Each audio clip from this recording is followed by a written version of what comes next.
Hey guys, and welcome. Today we're going to be delving into and explaining the ending of the Callisto Protocol, what it means for the future of the franchise, and when potentially we can expect additional content to drop, as we know that this is already confirmed and we can even see it by just visiting the Season Pass section. To do this, I want to very briefly just explain the plot and what happened throughout the story, and then delve deeper into that ending. But leave a like on today's video, it'd be very much appreciated. Consider subscribing as well to the channel if you're brand new, or a returning viewer that loves story content. But let's dive straight into the video. In order to properly explain this in as much detail as possible, but not making you sit through a 30-minute video, by the way, if you wanted to do that and go into some extreme detail around the story, then the link is on screen right now to a video where you can do that. We need to start from the ending and make our way to the very start of the game for it all to make sense. It all began 75 years ago with a distress call on the moon of Callisto. It was originally populated by a group of colonists. This group lived on the moon as a bunch of miners, tasked with finding precious ores and more within the surface of the moon. However, one day during a mine, they made a breakthrough. They broke through to the Callisto subsurface ocean and there lay an alien life form, and it was found and released by the miners. This species infected all of these miners and turned them into these things that we can see on screen right now, and that was the end of the colonists on Callisto. However, 75 years into the future, this alien species was dead by the time the scientists had arrived there. This is why when we get to this portion of the game that the infected just look way older, and that's because they'd been stuck down there below ground for 75 years, evolving, mutating and more. This alien was killed by the security forces patrolling the moon after the infection spread towards the colonists. Once the scientists arrived, this alien was transported to the Black Iron lab, which formed the basis of the original research program, which had been ongoing for decades at that point. It wasn't until the scientists arrived that tests began on this alien life form. However, once these tests did start, that's where the big breakthrough was found. Thousands of larvae within the belly of the beast. Many sample specimens were captured and transported to the central lab that was based on Europa, where more tests were carried out by the scientists. The pathogen that was found acted as an evolutionary accelerant, mutating the colonists into more than just mindless brutes. This was especially the case for one in particular, and that went by the name of Subject Zero. This particular infected Subject Zero possessed greater strength, endurance, longevity, whilst also preserving their intellect and humanity.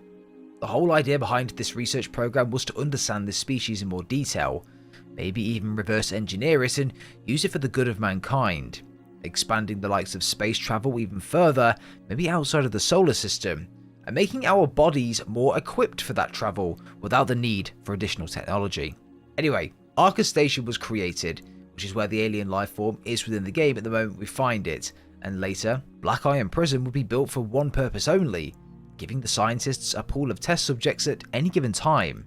However, a very interesting detail is that part of the prison looks much older than the rest, and this is something that Jacob found when walking through the psych ward and eventually going into the lab. And in order for them to get their test subjects and essentially cover up their project, they decided to build a prison around this lab, and that's where the psych ward, which was probably a holding facility first, is now based. A very subtle detail that you can only pick up if you really look into it, so I've got to give the devs credit for that.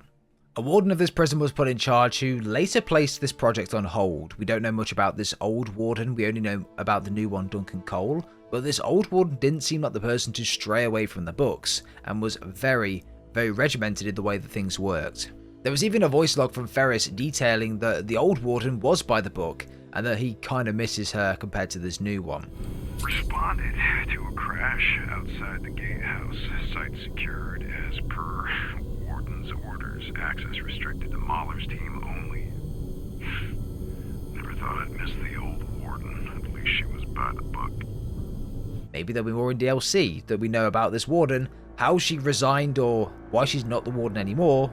Was it anything to do with Cole? We'll have to wait and see. Anyway, this warden left, or was maybe infected, or whatever it might have been, and the new one took over the prison, Warden Duncan Cole. Cole was a part of a cult group that wanted to accelerate human evolution, became obsessed with the research completed by the scientists, and, of course, Subject Zero. Subject Zero was everything that Warden Cole wanted, and also this cult group, until one day, Subject Zero was killed during a sterilization activity. From that day onwards, this subject was kept in the lab for analysis, testing, and even dissection to understand how this one particular subject, or human being, or lava, whatever it might have been, was different to the rest. Warden Cole, when in power, one day gave Marla the green light to restart this project and restart the testing on these subjects and this reverse engineering of this infection form.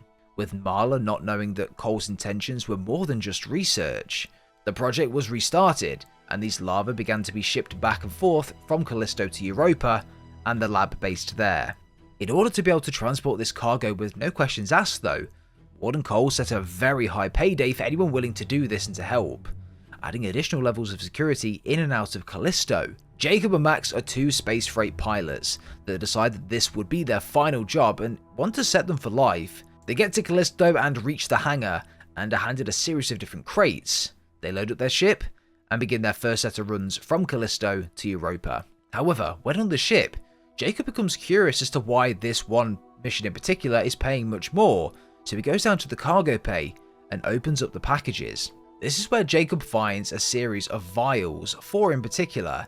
Max walks in whilst they're in his hand and asks him what he's got there, to which Jacob replies that it's none of our business, let's just get the job done and get ourselves out of here. They make a series of runs back and forth from Callisto to Europa, and at the beginning of the game, this is their final run. This is where we see on the news around the attacks on Europa as and when we're transporting this cargo from Callisto to Europa. Like this happened during our time doing this, however the dots were not linking up for Jacob and Max just yet, but Max was very suspicious on how the events transpired.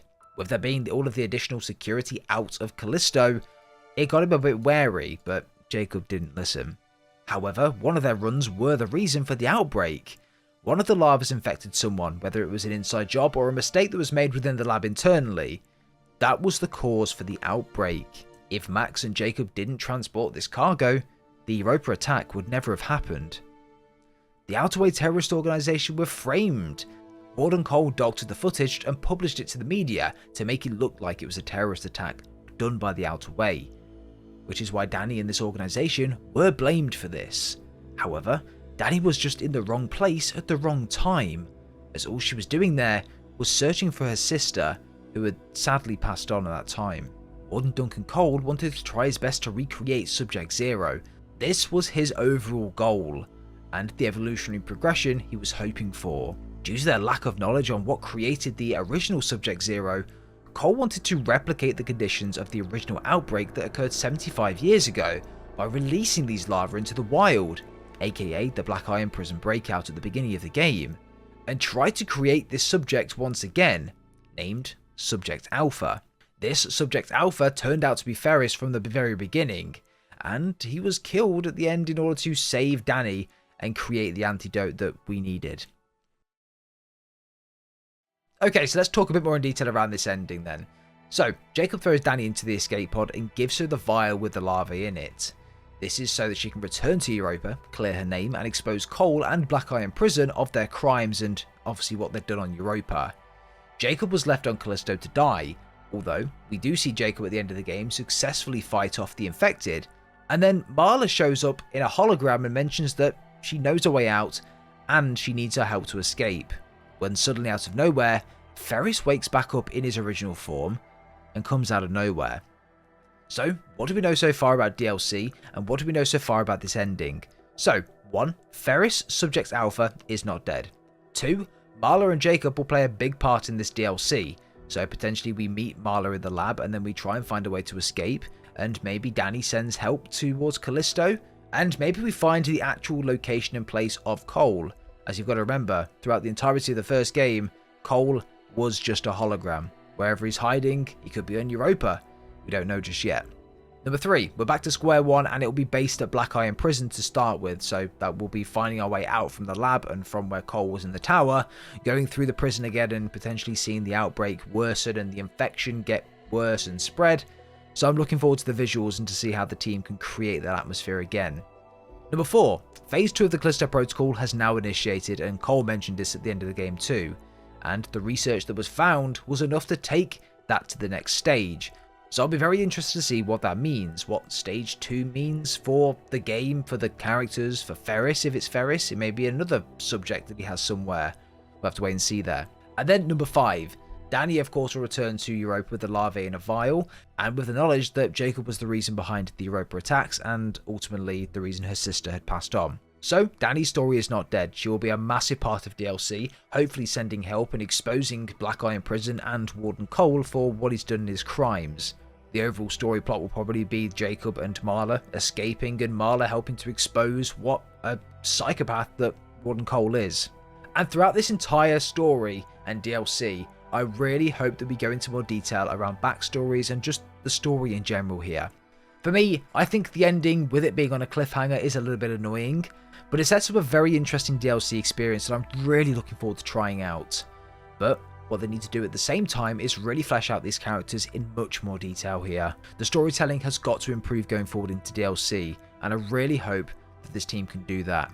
If they can get the storytelling to a quality that is anywhere near as good as the graphical fidelity or atmosphere, I think this DLC is going to be absolutely fantastic. But guys, that's going to be it for today's video. It is a bit longer than what I thought it probably would be, but this is going into all of the detail you need and just getting to the point as to what happened around the plot rather than talking through the entirety of the game. So I hope you guys have enjoyed. Leave a like if you have. It'd be very much appreciated if you could let me know your thoughts and opinions down below on the video and also the actual game itself. Do you like it? Are you looking forward to DLC? Will you be buying the DLC?